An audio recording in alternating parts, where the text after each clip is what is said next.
I am here to teach you physics class 9th. Today our topic is vernier callipers. Vernier callipers क्या होता है, आज हमने उसके बारे में पढ़ना है। तो हमने वर्नियर कैलिपर्स से पहले हम लोगों ने मीटर रूल के बारे में पढ़ा था, और मीटर रूल में जो लीस्ट काउंट था उसका वो था 1 मिलीमीटर। तो 1 मिलीमीटर तो हम लोग मेजर कर सकते हैं। अगर इससे कम की हमने मेजरमेंट्स करनी हो तो हम वर्नियर कैलिपर्स का यूज़ करेंगे, क्योंकि अगर कोई भी चीज़ है उसका मेजरमेंट्स हमने 1 मिलीमीटर से कम करनी है, उसके मेजरमेंट्स 1 मिलीमीटर से कम है तो हम वर्नियर कैलिपर्स का यूज़ करेंगे। तो वर्नियर कैलिपर्स जो है use to measure the length of small objects. कोई भी ऑब्जेक्ट, स्मॉल ऑब्जेक्ट्स हैं उसकी जो मेजरमेंट्स करनी है तो हम वर्नियर कैलिपर्स का यूज़ करेंगे। इसी तरह इनर एंड आउटर डायमीटर, कोई भी चीज़ है उसका इनर डायमीटर मालूम करना है, आउटर डायमीटर मालूम करना है, तो वो भी हम लोग वर्नियर कैलिपर्स की मदद से मेजरमेंट्स कर सकेंगे, मालूम कर सकेंगे। उसके बाद है कंस्ट्रक्शन, मतलब वर्नियर कैलिपर्स में क्या क्या चीज़ें आ जाती हैं। वर्नियर कैलिपर्स में सबसे पहले होते हैं टू जाज होते हैं। 2 जाज हैं, एक लोअर जाज होता है, एक अपर जाज होता है, ठीक है। 1 is fixed and 1 is movable, मतलब एक फिक्स्ड जाज होता है जो सिर्फ फिक्स ही होता है, मूव नहीं होता, और एक होता है मूवेबल, तो वो मूव करता रहता है, मेजरमेंट्स में मदद देता है। इसके बाद है 2 स्केल्स, एक होता है मेन स्केल और एक होता है वर्नियर स्केल। जो मेन स्केल है वो ये है, और वर्नियर स्केल जो है वो मूव होता रहता है, मूव करता रहता है, ये वर्नियर स्केल है विद जाज के साथ। इसी तरह जो मेन स्केल है उसमें रीडिंग होती है वो सेंटीमीटर और मिलीमीटर में होती है, और जो वर्नियर स्केल है उसमें 10 नंबर ऑफ डिवीजन्स होती हैं, ठीक है। अच्छा, इसके बाद आता है लीस्ट काउंट। लीस्ट काउंट क्या होता है, मतलब हम वर्नियर कैलिपर्स में सबसे कम मेजरमेंट्स कितनी कर सकते हैं, कम से कम मेजरमेंट्स। तो लीस्ट काउंट जो है वो कैसे मालूम करेंगे, लीस्ट काउंट मालूम करेंगे हम, जैसे ये मैंने बनाया मेन स्केल, ठीक है,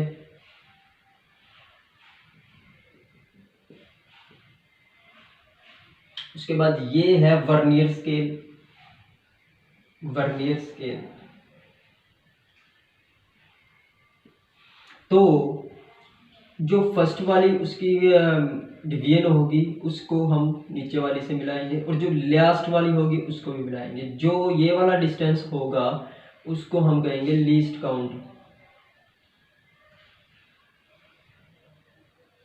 मतलब distance between main scale reading and vernier scale reading, मतलब जो मेन स्केल की रीडिंग होगी और जो वर्नियर स्केल की रीडिंग होगी उसका जो डिस्टेंस होगा उसको हम लीस्ट काउंट कहेंगे।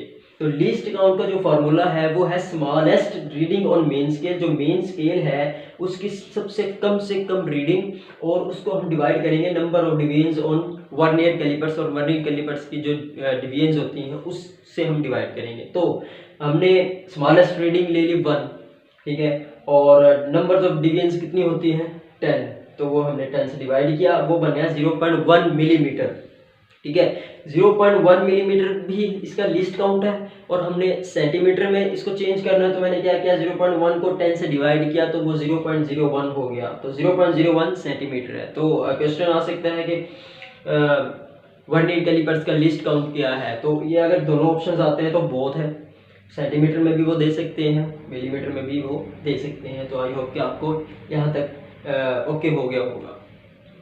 इसके बाद है कि अगर हमारे पास वर्नियर कैलिपर्स है और वो उसमें एक्यूरेट रीडिंग नहीं आ रही और वो करेक्ट नहीं है, तो कैसे पता चलेगा, तो उसके लिए जीरो एरर लफ्ज है।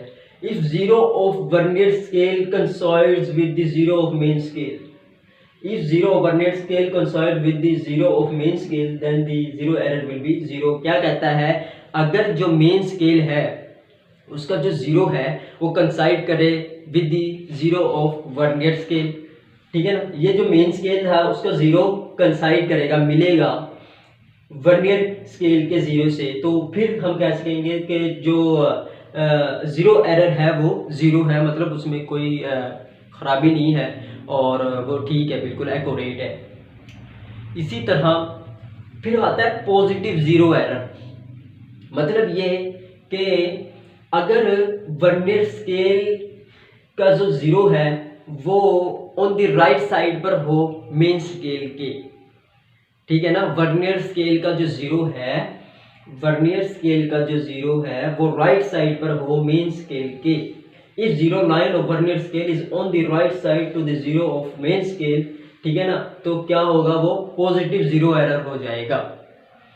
सिमिलरली हम लोग कह सकते हैं कि नेगेटिव जीरो एरर क्या होता है, तो हम कहेंगे कि if zero of vernier scale is on the left side of main scale then negative zero error. तो इसके बाद आता है जीरो करेक्शन, ठीक है ना। मतलब हम उसको करेक्ट कैसे करेंगे, अगर पॉजिटिव जीरो एरर आ रहा है और नेगेटिव जीरो एरर आ रहा है तो हम क्या करेक्ट कैसे करेंगे। तो इसमें हम ये कह सकते हैं कि अगर पॉजिटिव जीरो एरर आ रहा है तो हम क्या करेंगे, जो हमारा अंश होगा उसको माइनस कर देंगे जो पॉजिटिव जीरो एरर था उससे, ठीक है। और इसी तरह अगर नेगेटिव जीरो एरर है और अगर हमने उसका एक्यूरेट निकालना है तो हमारा जो आंसर होगा उसको हम ऐड करेंगे विद जो नेगेटिव जीरो एरर होगा उससे, ठीक है। तो जीरो करेक्शन को हम कह भी सकते हैं कि zero correction is negative of zero error. मतलब जो जीरो करेक्शन है वो नेगेटिव होती है जीरो एरर के। तो आई होप कि आप लोगों को वर्नियर कैलिपर्स की समझ आई होगी। मेरी दुआ है कि आप सब लोग खुश रहें और नेक्स्ट टॉपिक के साथ इंशाल्लाह हम दोबारा मिलेंगे। अल्लाह हाफिज़।